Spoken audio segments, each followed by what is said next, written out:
Hello and welcome back to my next episode. I'm Antje Boyd, founder of FindOneElite.com, on the podcast Dating Tips for Single Women. And my favorite I always like to hear is the perspective of a man. So ladies, guess what? I have a wonderful guest here with me today, Frank Kermit. Hi, Frank. Hello everybody watching and listening. Hi, I'm so delighted to have you here, and I'm sure the women's ears are peeled to whatever device they're listening on or watching. And we're going to be talking about men and women, the needs in a relationship and in dating, right? So we're really excited about that. And before we go there, I would just like to say a little bit about Frank, so you actually know who this wonderful, amazing man is that we're talking to today. So Frank for over 15 years, Frank has refined his skills and expertise, developing and teaching his own original work based on his emotional needs analysis theories. Today, there's the Emotional Needs Analysis Mastery System. Also, Frank has extensive practice and professional coaching experience in private practice for couples, singles, and even in the matchmaking industry, right? So ladies, like this, you're in for a treat here. His client base is worldwide: Canada, USA, Australia, Asia, Europe, and the Middle East. And by the way, he is also an author of over 20 books on relationships and 25 plus audio programs. He's also a media correspondent for print, television, and radio. So with that, welcome, Frank. Thank you for having me. It's a pleasure to be here. I'm so delighted to step into that wealth of arsenal of wisdom that we're like all waiting here for you to share with us today. And before we go there, as usual, we always want to know, like, what got you so passionate and interested? Clearly, you're all about this work, right? What was it for you? I come from a place of pain. That's really where it started. I had 3 major strikes in terms of bad experiences that happened within a short amount of time. I got stood up at my prom. I lost my ex-fiancée to one of my best friends. And I was with a woman for about 2 years as friends who insisted she could never date me because we were of a different race, religion, and culture. And then one day, after 2 years of hanging out with her, taking her out, spending time as friends, she announces to me that she's getting married to a man who was of a different race, religion, and culture. And now in between these 3 major strikes, there were other experiences that didn't work out so well. And the first time it happened, getting stood up at my prom, I could point the finger at someone else and say, well, they're just bad people. Lost my ex-fiancée to my best friend. Okay, at that point I can still say, well, I trusted the wrong people and there's something wrong with them. They shouldn't have betrayed me. When the 3rd major strike happened, I did something different. I took accountability. You see, if something bad happens to you, sometimes you may not have played a part in it. When bad things happen, it's not always your fault. But when you are consistently experiencing bad thing after bad thing after bad thing, there's a common element in all of those situations. Common element was me. Mm-hmm. And I said, okay, now I can't point the fingers around anymore. This is on me. I'm doing something wrong. And if I don't change, this part of my life will continue to get worse. Mm-hmm. The night of my strike 3 was so bad because I said, look, I have to understand this. And I talked to the girl and I said, what did he do that I did not do? Right. Yeah. And she answered, well, I wasn't looking for it. It just happened. He pursued me. He seduced me. And that was it. Whereas I respected her boundaries in that respect, he didn't. He pursued her. He got her. Mm-hmm. And that for me was a bit of a shock that she simply said he seduced me. Mm. When I left her place, I was on the highway. My hands were shaking so bad trying to drive the wheel. Almost got into an accident, decided I better go park the car. And it was just a very horrible experience that night, I went home and I contemplated suicide. Mm. Because this wasn't just a one-time thing. This was, you take the pain of the prom that I never dealt with. You take the pain of the ex-fiance, someone who I was going to marry, and then ends up with my best friend. All this accumulated pain just became to a point where I said, I can't go on like this. So Yeah. either I'm going to change or I'm going to kill myself. And it really was this, that was the amount of pain I had to move away from, the level that I'm going to kill myself if I don't fix this. So one way or another, I'm going to die, whether I'm going to die socially and create a new person, or I'm going to die physically and take away, shoot myself. Mm-hmm. So that began this journey where, and please understand, I never wanted to get into the business of this. I already was on a career track working in administration in the entertainment industry. That's where I wanted to be. That's Mm-hmm. where I'm educated mostly. Now, part of that education was to take therapy related courses, acting related Mm-hmm. courses, and drama therapy, and so on, some Mm-hmm. psychology. So I have that as part of my background as well, but that wasn't where I was looking to go. What ended up happening is that I decided to start documenting everything. I started a Mm-hmm. journal, and no matter what it was, no matter what advice I got, I would try it. Then I would document the results. And I would try the new thing, and I would document the Mm-hmm. results. Mm-hmm. It took me 3 years of trial and error, where if somebody says, go to the park, sit under a tree, read a book, girls will approach you. Okay, took a book, read it in the park. No one would approach me. Documented that, said, okay, this didn't work for me. Mm-hmm. Just keeping track of everything that I did, what worked, what didn't. And then I went and looked for patterns. And the patterns I found was that when I committed certain behaviors, when I said certain things on a date, when I behaved in a certain way in a social context, the results soon became predictable, Mm-hmm. so that we could predict whether or not sex was going to happen on a date. We could predict whether or not commitment was going to be offered in dating someone. Everything became clearer because we found very identifiable behaviors and emotional needs. And I have to thank a mentor of mine, Dr. Amir Sambangi. He was the first person to introduce this concept that people have emotional needs, that people will respond to things. So intellectually, they think one thing. I would really like a nice person, but their emotional needs cause them to respond to people who may not necessarily be a good dating partner for them. Mm-hmm. Mm-hmm. Once I had this understanding and I started to identify the emotional needs of women, because that's where I started learning about the emotional needs of women, getting to the point where I went from no sex for 5 years to having 5 lovers and girlfriends at the same time. Ethically, they all knew I was dating other people. Ah, Uh, nice. um, Getting stood up at the prom to having a poly date, which is bringing two girls that I'm seeing at the same time to the same dinner date on Valentine's Day. Losing my ex-fiance to my best friend, then 7 years later, reconnecting with her. Now, I want to make it clear that although we did try to be in a relationship again, it still didn't work out because we simply were not compatible. But the Mm-hmm. closure that I was able to experience going Mm. through that process, Yeah. that was worthwhile for me.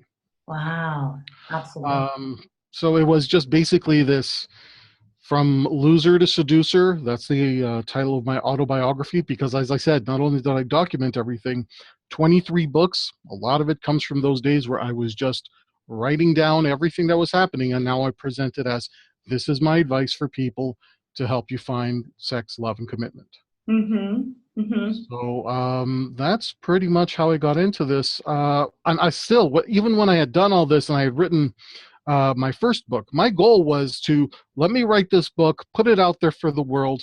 I don't want to answer any questions. I don't want to be this coach. I just don't want to get into the business. It was more of a cathartic thing for myself. I wanted to heal by writing everything down, putting it in a book. And that was my way of saying, okay, I'm giving this to the world, make the world a better place. Now I'm just going to go back to my regularly scheduled life.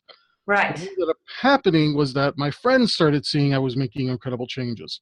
They started seeing me show up to social events, initially always single and alone, to showing up with somebody with me.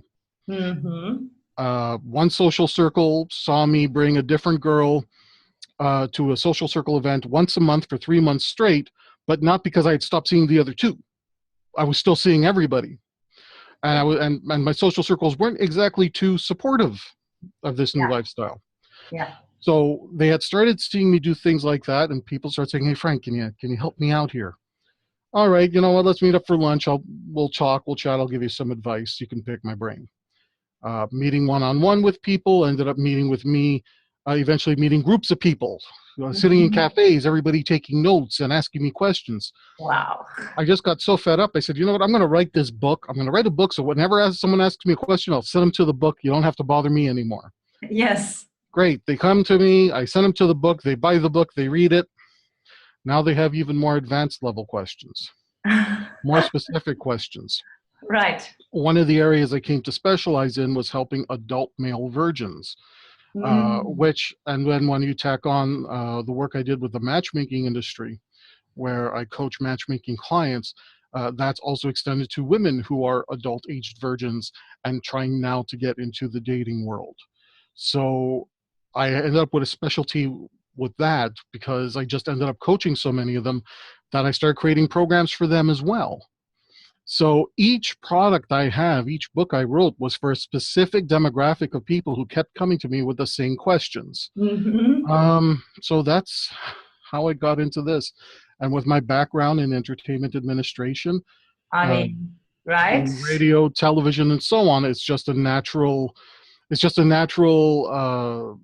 transition for me to just, okay, well, I'll go on television to talk. I'll do the radio interviews and so on. So that's pretty much where I am now. That's how I got Mm. into this. Awesome. Oh my God. So awesome. Yeah. So let's get a little bit into the nitty gritty. What are some of the tips that you can give those single women? They're just like, okay, great. He accumulated all this knowledge, but All right, what let's get right into it. Okay, Oh, now your what are audience. some challenges, that they might not be aware of, but I think it's a challenge on the surface, Mhm. but actually there is something that's actually underneath that they need to look at, the underbelly of the iceberg, so to say.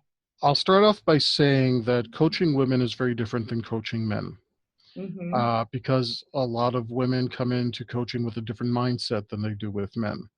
When a man comes to me for coaching, he's looking to say, look, tell me what I need to do. I need to change. I need to fix this. Women tend to come into coaching initially trying to figure out how they're supposed to change the other person they're with to get what they want. That is the number one difference with men and women coming into coaching. So my first bit of advice, ladies, if you're listening, if you have to change him in order for him to be what it is you want, to get what you want, you're with the wrong person and you are wasting your time. And this is something, the book I wrote for women, it's my coaching workbook for women that has all the writing exercises, all the advice that I specifically give to women, which your listeners are going to get for free from listening in this interview. The title of the book is I'm a Woman, It's My Time, to remind you that you have a certain amount of time on this planet, you have a certain amount of time to be alive. Don't waste it.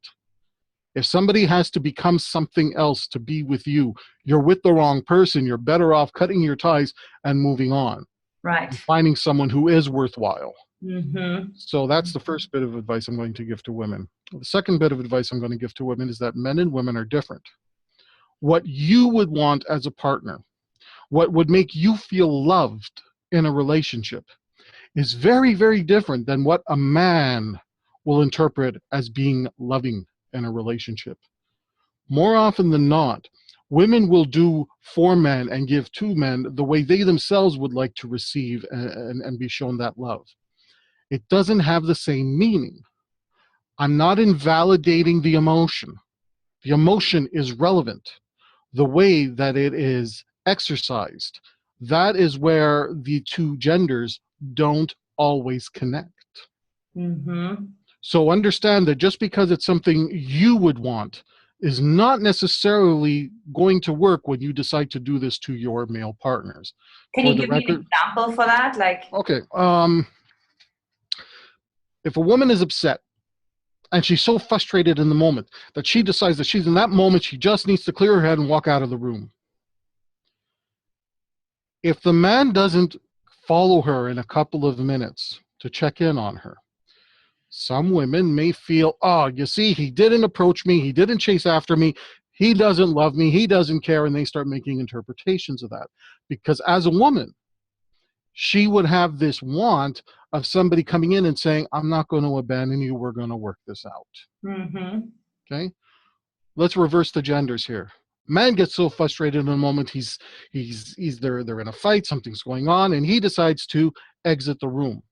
The last thing he wants is for anybody to follow him, because his emotional need being expressed at that moment is quiet time. Give me my space. Let me reorganize my thoughts. Let me categorize these feelings so I can manage these emotions. The last thing he wants is somebody following him and furthermore taking up his quiet time, because in that moment what he needs is to reset and recharge. Why is Mm-hmm. she following him? Is she trying to be malicious? Is she Mm-hmm. trying to push him even more? Is she trying to get him even more emotionally riled up? No, it's her way of showing love. Mm-hmm. But Mm-hmm. it's not connecting with him, because at that moment, his way of showing love is to give the person space, because that's what he would want. So Oh, that's one wow. example. That's Oh one my gosh, example. I'm sure there's like bing, bing, bing. There's like some light bulbs going off right now. I can already feel the women listening to this. I think that's like fascinating. I never thought about that example, to just be like okay with that place, because women might feel anxious because they don't know, is the guy okay? Is he leaving me? Is he thinking about leaving me? Or is he, and so that's why we want to like follow him, right? We just want to like make sure, just kind of like anchor Exactly. that, just tell me everything is okay. Yeah. And the opposite is true. The guy just needs to be like completely by himself, right? So give me like three tips, three, that you can give women, especially the ones who are like, oh my God, right? Like this is, I need to wrap my head around this, All right? right. Because they probably look at how they've done it in all of their relationships wrong, quote unquote. Mm-hmm. So they're like, well, now what? Okay, let me start off with the first rule, and this is how women, and if you can understand this, you're going to be able to understand why some women, after being in marriages for 15 or 20 years, are so frustrated they're walking away from what are actually good marriages. If you can Mm-hmm. understand this concept, this becomes predictable.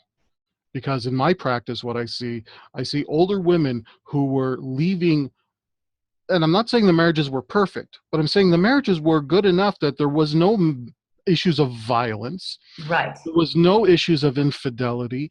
We Mm-hmm. were not dealing with children being abused. We're not dealing with addictions that are wiping out the family's financial thing. We're basically dealing with a couple that's been together for 15, 20 years, and they're just butting heads. They're just not getting along. If you can understand why some of those women are leaving, here's what I see in my practice. They decide, I've had enough, I'm leaving, I'm going to go out there and I'm going to do better. And within 2 or 3 years, they're coming into my coaching and they're saying, and once we get to the heart of what the issues really were, I never should have left my marriage. I never should have gotten that divorce. And they can't tell their female friends out of fear that the female friends will say, are you crazy? You did the right thing. Mm-hmm. Now her retirement has been put off. Every time she's trying to organize something with the kids or the grandkids at that point, there's always this tension about, is the ex going to be there? Is the ex not going to be there? Who's going to get to see when, on what holiday, and so on. It's not necessarily a much happier life for them. Some Mm-hmm. of them go from living in a wonderful home to now having to rent an apartment and having to go back to work to make sure that they have enough for their own, for the finances for the rest of their life. Right. Trying to find a new partner when you have this type of history, it's women will have no problem finding a sexual partner. They'll always be able to find another sexual partner. But to find somebody that wants to step in and be a stepfather to your existing family, step grandfather sometimes, find somebody who says, yes, I'm going to take everything that I have left and I'm going to risk it all on you. Doesn't happen. Not at least doesn't happen often enough that makes it a general expectation. Mm-hmm. So let's get right into this, okay? Now, when I got into this, understand something. I have a learning disability. That's why all of my books have spelling mistakes and grammar mistakes in them. I wrote them myself. No ghostwriters, no outside help. I did it me. I have a learning disability, so when I was creating these theories, I had to create something that was easy to remember. It had to be a general rule, because if we're trying to remember 10, 20, 30 rules, I'm not going to survive. And after what I'd gone through, I said, I need bare bones.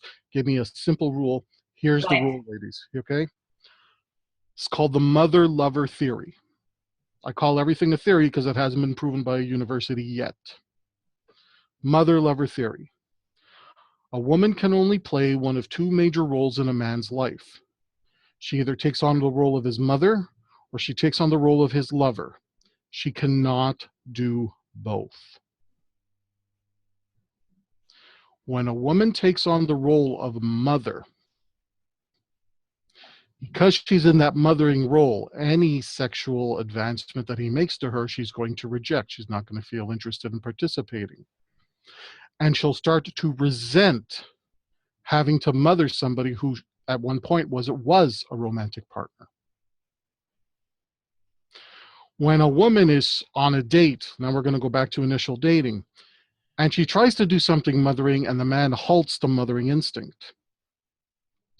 Even if he's doing it in a way that she says, you don't have to be like that. You don't have to be such a jerk about it.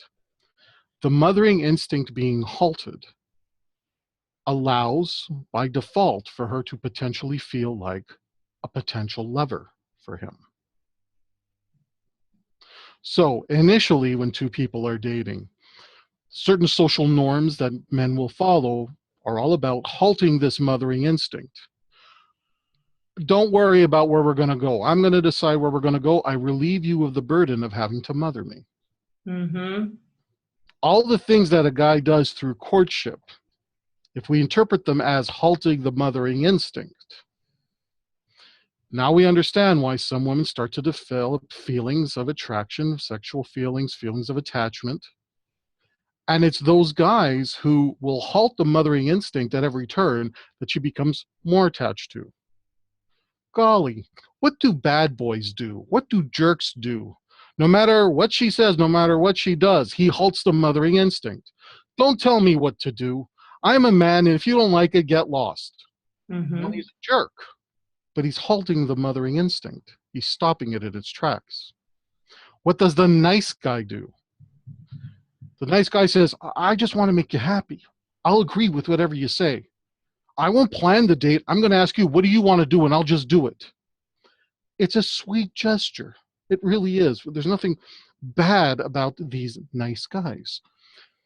But the role that she takes when she starts planning all the dates and he says, okay, I'm going to do it, mimics the roles that a mother would have with a young child when the child is seeking approval from the parent. Mm-hmm. It's sweet. Oh, but he's a nice guy. He's a great guy. But I'm just not feeling it. What she's saying is, my mothering instincts got triggered. I can't feel sexual. Mm-hmm. Mm-hmm. Absolutely. Okay? Yeah. So you're either his mother or his lover. Now, let's apply this to those 20-year marriages that for some reason are still ending up in divorce, even without the major components that we normally associate. Why 70% of women are initiating divorce. It's not because every single one of them they're dealing with violence or addictions and infidelities and so on. These women are feeling resentful. Why are they feeling resentful? Initially, two people get together. He halts the mothering instinct. She feels like a lover. After 20 years, though, she's feeling more as if she's mothering him. Mm-hmm. Why doesn't the guy see this as a problem? Why is he blind to it? Why is it that she decides one day, that's it, I've had it, I'm leaving, and he's wondering, what happened? It's because under men's emotional needs, one of our emotional needs is a need for femininity. Men respond to what their interpretation of femininity is. Mm-hmm. Nurturing is a subcategory of femininity. So while she's being mothering to him, which is creating a resentment in her, he interprets that mothering as nurturing, a subcategory of his need for femininity. He doesn't see it as a problem, and she's getting more and more frustrated and resentful. to the point where after 20 years, he thinks everything is going good and can't understand why she's leaving. And she herself cannot articulate it other than, I'm not happy. Mm-hmm. Yeah, absolutely. Wow. Okay? That is how you can, and when I've worked with older couples who are trying to, get back the spark, get back the magic, and so on, all I'm doing is I'm teaching them the same thing I teach young couples. I remind him not to allow her to mother him. And yes, be willing to make her upset by saying, stop mothering me. Those are Mm-hmm. the three sexiest words a man could ever say to a woman. Stop mothering me. Because Yes. in the moment, if she gets upset and says, you don't have to be like that. I don't have to be like that. I'm going to be like that anyway. Stop mothering me. I already have a mother. It's not you. Mm-hmm. Mm-hmm. He's such a Exactly. jerk. I can't believe him. But the mothering instinct gets halted. So there's a chance for the lover feelings to develop. Absolutely. Absolutely. Here's a mistake that women make when I do, let's say I do seminars. Sometimes I work with mental health centers, and I'll go in, and it's because most of the guys who are there, a big part of the reason that they've either contemplated suicide or they're in deep depressions is that they've been unable to connect with a woman. They've been unable to make the relationships work. Mm-hmm. So they call me in to teach emotional needs and how to get into dating. When there are women in the audience, one of the big questions they have is, like, how do I stop that from ever happening? And the answer is, don't mother the men you're with. It's in your nature to want to be giving to someone you love. That's okay. But when you're giving to the point where you're doing things for him that he could and should be doing for himself, if you find yourself feeling resentful, meaning, yes, I'm doing this for him, but I resent doing this for him, stop doing it. Right. Exactly. Because the Exactly. more you do it, the more resentment you're going to feel, and you're killing your own relationship anyway. Yeah. So I'll give this example because this seems to just be coming up so much. Okay, it's the dishwasher example. Dirt, dirt, dirt. Oh, because when I say this, I always have at least one woman. I always have at least one woman in the group who says, I do that. Okay, woman loads up the dishwasher, turns on the machine, but she has a certain system to do it. Maybe she'll load up the dishes, so instead of 3 cycles of the machine, it only takes 2. Maybe she likes to have her dishes be in a certain spot in a certain way. See, guys are not like that. Our attitude is, our job is to get it done. Right. So a Just guy will go in, and if he's rinsing the dishes, he's putting them in the dishwasher, he says, I don't mind doing an extra load of dishes and do smaller loads. Or I might just organize them like this because I don't see the point in blowing them up. right. If she goes in and fixes the way he organized the plates, that's an act of mothering. Right. As opposed to saying, he does it his way, I do it my way. Mm-hmm. Mm-hmm. Now, See, what does the average guy do? What does the average guy do? He's just loaded everything. He's about to turn on the machine. So she wants to walk in, check up on him as if he's a child, and say, this is not done right. As opposed to, well, this is done differently from the way I do it. right. So It awesome. is the man who says, get the hell out of my kitchen, lady. I'm doing the dishes. I do it my way. I don't have to do it your way. My way is not wrong. It's just different. Get the heck out of this kitchen. Wow, what a jerk. But he's halted the mothering instinct. Yeah, definitely. It's so Because, true. yeah, It's, because he's not afraid of the conflict. yeah. He's not afraid of that conflict. He's not afraid of saying, get out of my way. I'm putting you in your place. This is not for you. Stop mothering me. And that's actually like what I really say. That's like when women say he didn't have an edge, right? Like a man Yes. having an edge. And now that I think back, when I met my husband, he halted me like pretty much like from the get-go. Like, Mm-hmm. if I just think back and I just like, oh, I can just come in lunch break anyways, even though he says he works, I'm just gonna seduce him, right? Like, and he halted me, and it was exactly what he said. Like, I was really upset about it. I'm like, what the Mm-hmm. heck, but I just really respected him, and I just found myself being more attracted to him. And it kind of annoyed me because I'm like, no, I'm annoyed, but I'm attracted to him. So absolutely. Well, we're at the end of our show, Frank. There's so much more to talk about. I have to have your back. But so for now, I'm sure the women are like, oh my God, we just got started. So we definitely want to hear more about Frank's wisdom and just, I'm sure like the minds are blown. So how can what do you have for them to get started and to, really shift their mindset and also get in contact with you? Okay, the first thing you can do is visit my website, franktalks.com. Frank Talks with an S. Mm-hmm. When you get there, look for the book in the book section. I'm a woman, it's my time. Use coupon code WOMEN30. So it's WOMEN30. Use that code at the checkout. You'll get that ebook for free. It has every writing exercise that I take women through, even the controversial ones.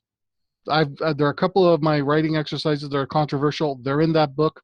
There's an entire 2 chapters in there of advice I only give to women. So it's advice different than the advice I give men.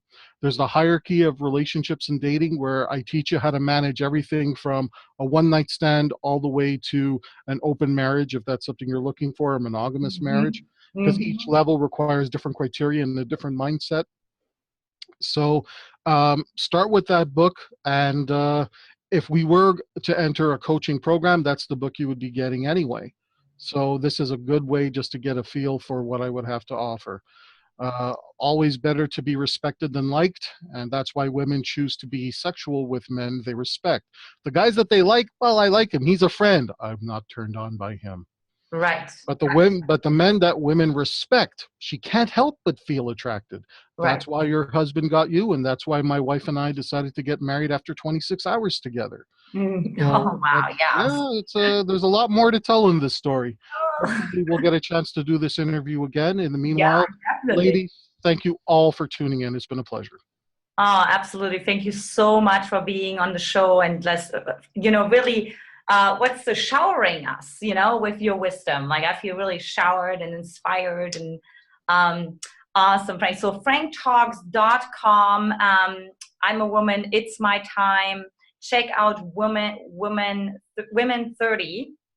Use that as a coupon code and you get that book for absolutely free. Thank you so much, Frank, for being on the show and really making me think, and just seeing things differently, right? And seeing like, how do I respond to the dishwasher? Yeah, that sounds very, very similar, but I do it the second way, what you said. I just like, okay, whatever, you just did it and it's fine, so awesome. For the ladies out there who are struggling with trust issues, attracting emotionally unavailable men, right, who are a little bit too much on the other side, right, too edgy, I would almost say. I invite you to come on a Find the Right Man clarity call with me, 60 minutes, where we uncover what are those blind spots that are stopping you in your tracks and what you really want to create. So hop on over to findoneelite.com to sign up for that. And again, Frank, thank you so much for being on the show. I'm definitely going to have you back. No question about it.